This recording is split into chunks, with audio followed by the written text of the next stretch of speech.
నమస్కారం NSTV news కి స్వాగతం. నా పేరు సంధ్య. ముందుగా వార్తల్లోని ముఖ్యాంశాలు.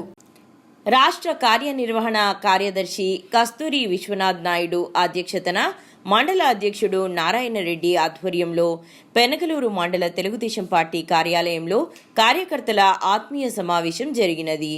ఈ సమావేశంలో విశ్వనాథ నాయుడు మాట్లాడుతూ పార్టీని నమ్ముకున్న నిజమైన కార్యకర్తలకి గుర్తింపు లేదు అని, ముఖ్యంగా పెనుగులూరు మండలంలోని చాలా ఎక్కువగా విమర్శలు వస్తున్నాయని, నిజమైన కార్యకర్తలు ఎవరూ అధైర్యపడవద్దని, ఏ కార్యకర్తకు సమస్య వచ్చినా నాకు తెలిపిన ఎడల నిజమైన సమస్యను అధికారుల దృష్టికి తీసుకువెళ్లి మీకు అండగా ఉంటానని తెలియజేశారు.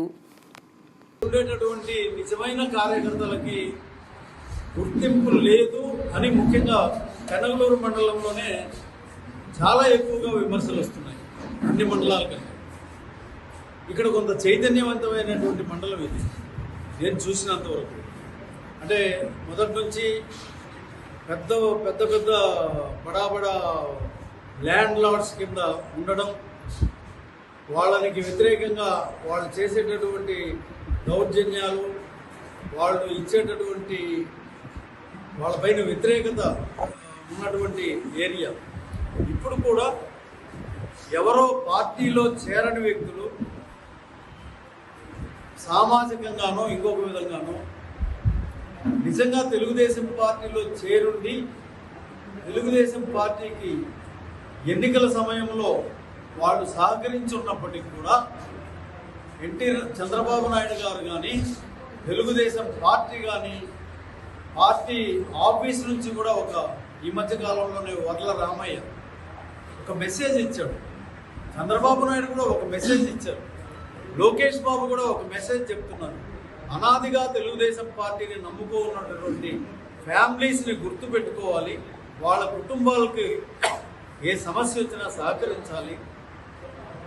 సెకండ్, గత ఎన్నికలప్పుడు ఏదో కారణం చేత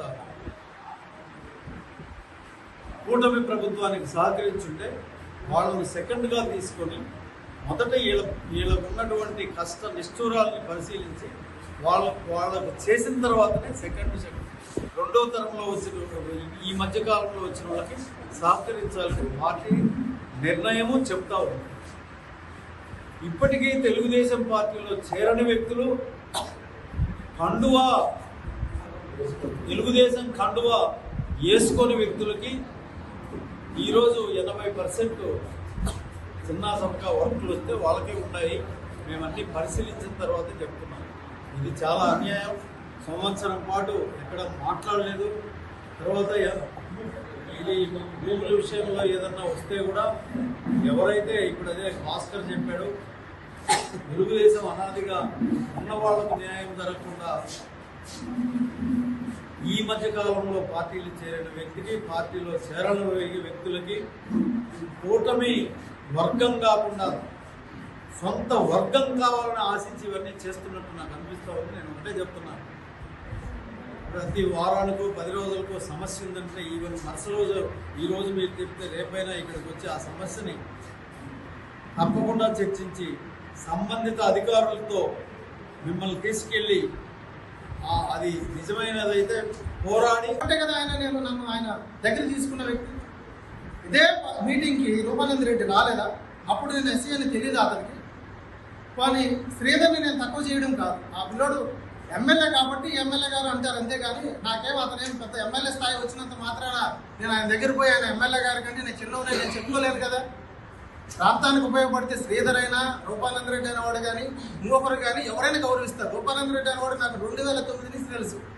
సిగ్గుంటే ఒక మనిషి గురించి మాట్లాడేటప్పుడు సంస్కారం ఉంటే ఏం మాట్లాడుతున్నా ఆలోచించి మాట్లాడాలి పబ్లిక్లో. నేను భాస్కర్కి టికెట్ ఇస్తానని నేను చెప్పలేదంటాడు. సిగ్గుందా ఆ మాటలు మాట్లాడడానికి? ఏమయ్యా నువ్వు చెప్పకుండానే నువ్వు నాతో పాటు తిరిగావా? ఏమయ్యా నేను పిలవకుండానే నువ్వు కర్నూలు ప్రోగ్రాంకి వచ్చావా? ఏమయ్యా నేను పిలవకుండానే నువ్వు ఉద్యోగాలు నన్ను అడిగావా? నువ్వు కానీ నీ కొడుకు ఎవడో ఒకటి పిల్లవాడు ఉంటాడు, వాడు పేరు సాయి వికాస్, వాడేమో నా దగ్గరికి వచ్చి మాట్లాడా? అదే సిగ్గుండాలి. మీరు ఇంత అన్యాయం చేసి పార్టీలో ఉండి సభ్యత్వాలు ఉండి కేసులు వేసుకొని 20 సంవత్సరాలు పార్టీని నిలబెట్టినటువంటి విశ్వనాథ నాయుడు గారి సంస్కారం ఎక్కడ?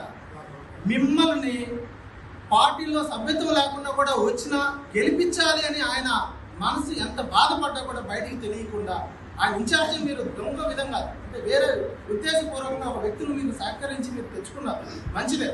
మీ మెజార్టీ అంత సిగ్గుందా మీరు మాట్లాడే మాటలకి ఇప్పుడు కూడా మీకు బుద్ధి రావట్లేదంటే ఏ పార్టీ అని గెలిచినాక 6 నెలలు 1 సంవత్సరము చూస్తుంది గవర్నమెంట్.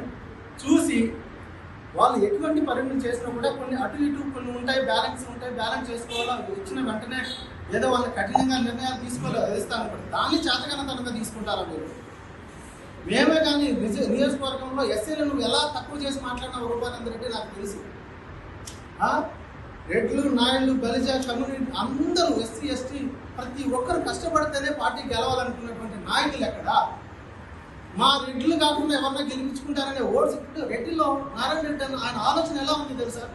భాస్కర్ ఈ ఏరియా డెవలప్ అవ్వాలి, మీలాంటి చదువుకున్న వాళ్ళు రావాలి అని రెడ్డే కదా ఎంత మంచి సంస్కారంగా ఆయన మాట్లాడుతాడు, మమ్మల్ని ఎలా రిసీవ్ చేసుకుంటాడు ఆయన.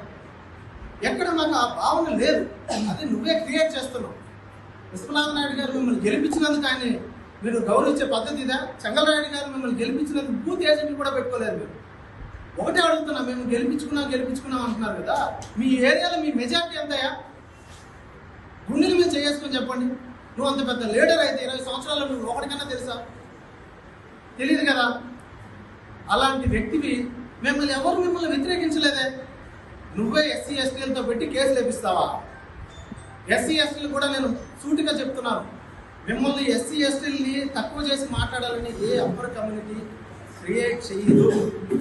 ఏ కమ్యూనిటీనైనా మనం గౌరవించుకున్నంత వరకు మీరు తాగి ఇట్లా తప్పుడు కేసులు వేస్తే తప్ప మేము చులకనగా మాట్లాడతారు తప్ప ఎవరిని కూడా తక్కువ చేసి మాట్లాడాలని ఎవరికి ఉండదు. దాని ఉద్దేశంగా మీరు తీసుకొని ఎస్టీ కేసులు ఎవరో శ్రీనివాస్ చెప్పారో లేకపోతే ఇంకొకటి చెప్పి పనికిమాల ఒకటి చెప్పాడో రూపానంద రెడ్డి అని ఒకటి చెప్పినాడని చెప్పి ఎస్సీ ఎస్టీ కేసులు పెట్టుకుంటే మీకు నెక్స్ట్ పంచాయతీ ఎలక్షన్లను బుద్ధి చెప్తారు.